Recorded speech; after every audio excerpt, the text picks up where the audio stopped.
The student wing of the coalition of northern groups is threatening to shut down the region over recent hikes in tuition fees by tertiary institutions across the northern states. At a news conference in Abuja, the groups also advised Nigerians to speak up against the proposed passage of the education loan bill, as the loan is not guaranteed. Correspondent Happy Dalawa reports. At the beginning of the year, major federal universities across the country announced hikes in registration and tuition fees for students. The fee hike announcement came shortly after the suspension of the strike by the Academic Staff Union of Universities and calls by lecturers and other stakeholders for better funding of the tertiary education system in Nigeria. Highlighting the consequences of the increase in tuition fees and student mental charges, the Northern Student Coalition says if not reversed, the hike will lead to more students dropping out. Damaging policies are part of a calculated design to continuously weaken the North educationally and pauperize it economically. It follows that the North will feel the pain of the hike in tuition more than other parts of the country because of the current challenges and limitations faced by the region around security and unforgettable poverty. Added to this is the pervasive harsh economic reality resulting from the removal of electricity subsidy and subsequent hike in electricity tariff, worsened by the scarcity of PMS and uncontrolled willful hike in prices of commodity where and when available. The University of Maiduguri, Borno State, Federal University Dutse, Jigawa State, and the Federal University Lafia, Nasarawa State are listed as some of the schools leading the pack in the tuition hike. ASU had announced the commencement of a strike in February 2022. The strike, which ended in October, was one of the longest in the history of academic staff union strikes since 1999. Nigeria's Information and Culture Minister Lai Mohammed has reaffirmed that the 2023 general elections will hold as scheduled. The minister responded to a statement accredited to an INEC official suggesting the elections may be cancelled due to security threats. He spoke at the 17th edition of the President Muhammadu Buhari's Scorecard Media Series, featuring the Minister of Health, Osage Ehanire. TVC News correspondent Tijesu Adeoye reports. Tension continues to rise ahead of Nigeria's general elections scheduled for February this year, 2023.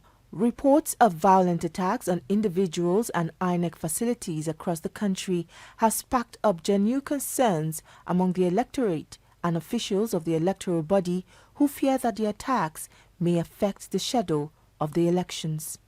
But the federal government has continued to reassure Nigerians that it has everything under control and there is nothing to fear.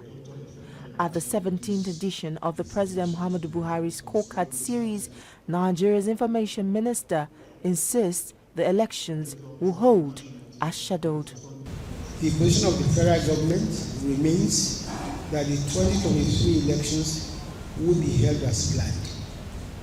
Nothing has happened to change that position. We are aware that INEC is working with the security agencies to ensure that the elections are successfully held across the country. The security agencies have also continued to assure Nigerians that they are working tirelessly to ensure that the elections are held in a peaceful atmosphere. Therefore, there is no cause for alarm. The successful containment of the COVID-19 pandemic in Nigeria is one of the hallmarks of the Buhari administration. The Minister of Health says his ministry has been very active in preventive health, especially putting in place measures and policies to prevent a resurgence of the COVID-19 virus and other infectious diseases. We work and create policy according to what the science tells us. So we are observing closely what's happening in other countries. We are observing what they are doing, and we are involving ourselves with increasing vaccination, because vaccination is the #1 protection. And then we are also doing everything we can to create awareness, to tell you, well, we need to go back to wearing masks. So far, 17 ministries have presented their scorecard at the ongoing media series of President Muhammadu Buhari's scorecard, with just a few more to go. From all that has been said and done, Nigerians will be the judge as they rate 8 years of President Muhammadu Buhari's administration.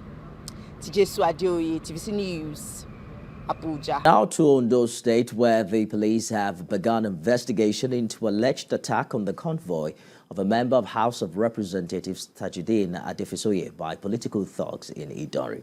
The APC federal lawmaker accused the opposition People's Democratic Party supporters of being behind the attack, but the state chapter of the PDP has exonerated its members from the incident. Ayodeji Moradio has details. The alleged attack on the convoy of a member of the House of Representatives, Tajuddin Adefisoye, popularly known as Small Alhaji in Idori, by political thugs, has continued to generate reactions from different quarters. The lawmaker, who is representing Idori Federal Constituency at the House of Representatives, was allegedly attacked while returning from an outing. The Commissioner of Police. Addressing journalists in Idori, Adefisoye accused the candidate of the People's Democratic Party (PDP) for the House of Representatives and his supporters of carrying out the attack. His vehicle was shot and part of his windscreen was partly affected. I was on my way to Akure today with my convoy. We've got 2 Hilux and my Lexus car, and we were suddenly attacked. I think around the Oyinite area in the Idori local government. The guys came out from their hideouts and they attacked us suddenly and with guns and machetes and all that, and they shot at my car. They were putting on PDP caps, and I think I'm suspecting the PDP MHA candidate. But the PDP candidate, Festus Akingbaso, exonerated himself and his supporters from the attack, describing the allegation as a blatant lie. He accused the APC lawmaker of sponsoring thuggery in the community. It was a big shock. I was just laughing because I never have such a thing, and I believe that he cannot do the same thing to me. For the past 3 days, he has been trying to demonstrate a lot of things across the community. He also went out to the same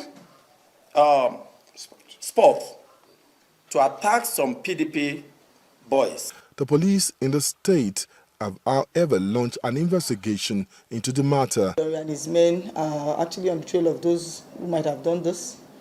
Preliminary investigation has started. And we are also using this medium to talk to our people. This is electioneering period. Please learn to vote and not fight.